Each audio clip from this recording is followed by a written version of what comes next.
Hello everybody, it's Tim here again, here another movie review, this time for the movie The Blackening. Now, The Blackening is like a newer horror film that recently came out in theaters. I believe it was a pretty low budget. I think it may have made its budget back. I'm not sure how well it did.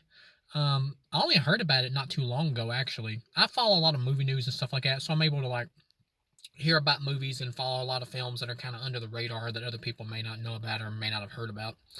And as far as The Blackening goes, I didn't know much. I haven't heard a lot of people talk about it, but I have watched reviews for it, and I keep track of pretty much everything that comes out. I'll watch pretty much anything at least once that has some kind of talk around it or certain actors in it. I mean, if it's something I absolutely know, I just have zero interest in, then I probably won't bother with it, like a romantic comedy or something. But for the most part, I'll watch pretty much anything at least once to see how I feel about it. And I heard some positive things about The Blackening, so I figured I'd give it a shot. It's a newer Lionsgate film, and now it's pretty much out on streaming and stuff, or you can just watch it free on or download it on torrent sites, or whatever.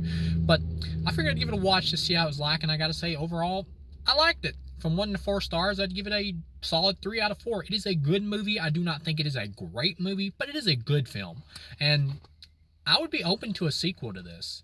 As far as the film goes, it does have some tonal problems. It tries to be like a horror comedy, but also ranges from like parody at points, like in the scary movie territory. It works better as like almost a parody of like horror flicks at certain points. But pretty much it's or spoof, I guess is the word. Not so much parody, but spoof. Um, where it kind of seems like a legit horror comedy at certain points, and for the most part, it kind of plays more like a spoof. Not as outright ridiculous as Scary Movie though, but still pretty silly. The movie starts out, you got like this black couple or whatever who's moved into this cabin, or is like spending the night at this cabin that they've rented, and there's this game in there called The Blackening, or I believe, and they start playing the board game and ask some questions about like black history and black culture and stuff like that, theme type questions, and they get one wrong, they get killed and they get attacked by this killer in this weird looking ass mask or whatever. So it starts to make you think like, did the game like summon this dude? Is it supernatural? And that's one thing I will say that kind of disappointed me a little. Like, I thought this would be like a supernatural thing where the game was like, it was gonna be like a satire almost, or kind of like informing about like black culture for people, but also at the same time kind of like poking fun at like stereotypes of black people and all that kind of stuff, and like what it means to be black and stuff, which is, they do poke fun at that in the movie, but I thought it'd be more from like a supernatural bent, because it's the way it kind of seems with the board game and stuff, almost like an evil racist Jumanji version of Jumanji. But they only kind of do that for a little bit with the evil board game, but then they just kind of destroy the board game, and you find out, no, it's just a group of killers. It's just like three killers, and two redneck dudes are basically doing it. And the actors they have in here, I will say this: there's no bad performance in the movie. The couple at the beginning, they both get killed. There's no bad performance in the film. All the actors do a good job. My favorite actor or performance in this movie is this like token nerdy black dude who's doing like some kind of Steve Urkel type character homage or whatever. Where he's like all the time like, yes, I voted for Trump. When they're playing the game, like, you must sacrifice whoever is the blackest, or who you deem the blackest of the group, and he's like, they're like him, because he's the one they're not that close with or whatever as characters, and they're like him, that guy, and he's like, guys, I'm not the blackest. I voted for Trump twice. It's pretty damn funny. The guy's performance was pretty hilarious, and then when they boot him out of there, or whatever, when he's getting ready to go out the door, he looks back at him and goes, "All lives matter." I gotta admit that had me cracking my ass. That cracked my ass up when they did that. Oh Lord, that was good comedic timing right there. That was funny. But of course, like, the big thing about the movie is, like, it's the big question of what it means to be black. What is it to be black? What defines us as black or whatever, or black people, I mean. And that's part of like the thing it's poking fun at and all that, and kind of putting to the audience to like question, to the black audience to question. And of course the real answer is like, you can't really define specifically what it means to be black or whatever, because it's subjective, or what you should be if you're black or whatever. It's all subjective, because you can't really do that. That's like trying to put like a what you should do if you're white, like, type stamp on it or whatever. You can't really do that either. So of course that is the real answer to the movie. But um I'll say this about the film: it does seem like it's trying a little too hard at times to be funny, but for the most part, the comedy works. The chicks in it are pretty good looking. You got like this biracial chick who's her dad is supposed to be white or whatever. She's pretty hot, and this other like darker skinned black chick or whatever who's like dating in the movie. She's like hooked back up with her ex boyfriend who cheated on her a bunch of times. Like this kind of buff black dude or whatever, or this buff dude, and She's pretty hot too, and that's what I'll say is like, yeah, all the acting in the movie is good.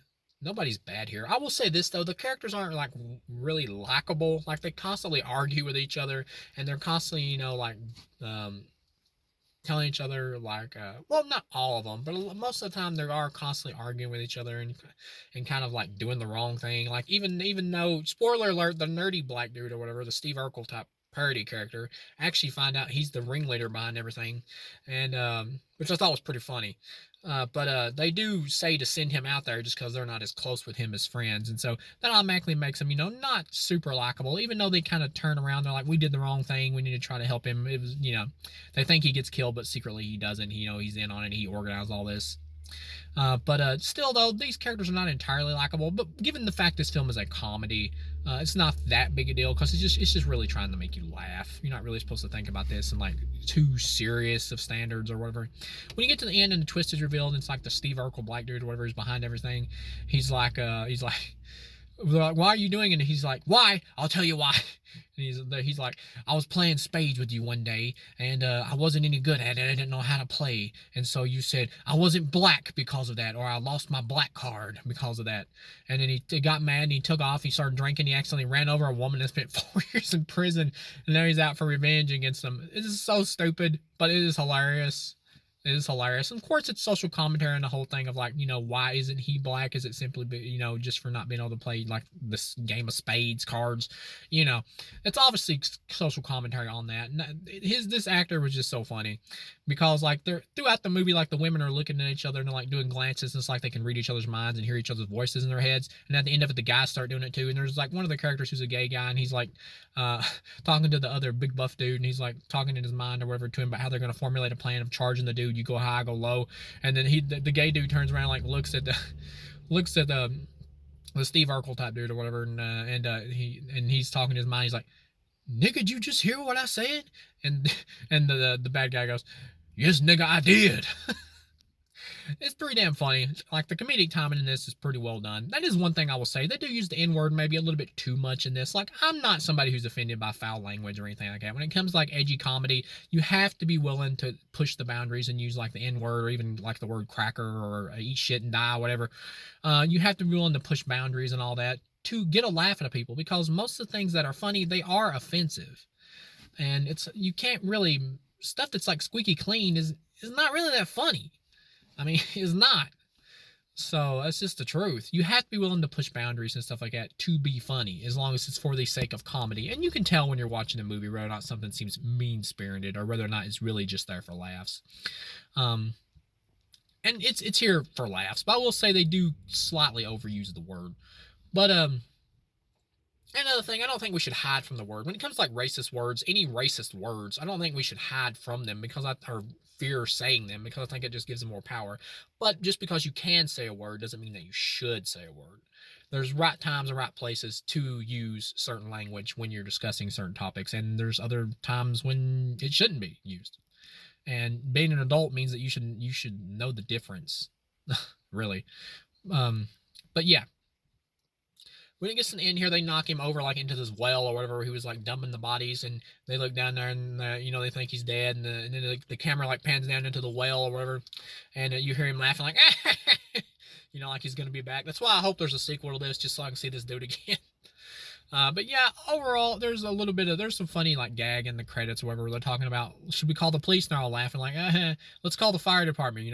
They don't shoot you. The whole joke about police shooting black people, which is pretty funny. But they call the fire department. In the ending credits, you see like you hear the fire department arrive, and then like the hose is like open. You hear it open, and like the water shoots out and knocks them all down, which is pretty funny. I will say this: the movie did play it a little safe. There's a lot of characters who live by the end of this, and you could have easily killed off one or two more of these characters. You could have. There is too many survivors in this. You could have killed off one or two more characters. But overall, it was a fun movie. I'd give it a solid 3 out of 4. It was a good flick.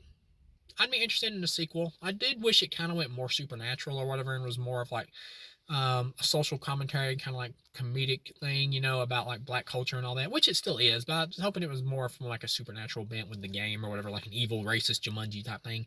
I was kind of rooting more for that plot, but when it becomes like more like a slasher flick, it's still really entertaining. And yeah, the Steve Urkel type homage character in this or whatever, he was friggin' hilarious. overall, 3 out of 4. All the acting is good. No bad performances. The directing is good. The script is good. Good movie. I'd recommend it if you're a fan of like horror comedies or even like spoof flicks of horror films. But yeah, overall, 3 out of 4. Solid movie. I'll see you again.